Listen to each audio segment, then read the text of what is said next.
Hello ఆర్సీబీఎన్స్, celebrations కి ready అయిపోండి. మరి డౌట్ ఏం లేదు, ట్రోఫీ మీదే. ఎందుకంటే ఫైనల్స్ కి చేరినారు యమదర్జాగా, ఫామ్ లోకి వచ్చినారు అందరూ బాగా. చేస్ మాస్టర్ అంటే నేనే అంటూ నిరూపించినాడుగా. హాయ్ పటిదారు ఆడేస్తాడు కెప్టెన్ లాగా, 6-4 కొట్టేస్తారు యమవేగంగా. కృణాల్ జితేష్ శర్మ క్లియర్ హిట్టింగ్ చేసినారు, టీములోన ధైర్యమంతా చార్జరల్లే నింపినారు. నింపి స్కోర్నంతా పెంచేశారు. అయ్ బాబాయ్, అలా చేశారా? నెక్స్ట్ ఏం చేస్తారు? భూవి బాస్ ని బరిలో దించేసి హిట్ వికెట్స్ లాగేస్తారు. వన్స్ మోర్ కప్ నమ్దే, ఈసాలను కప్ నమ్దేలే.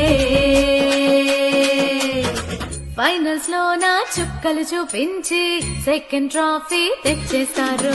వన్స్ మోర్ కప్ నమ్దే, ఈసాలను కప్ నమ్దేలే.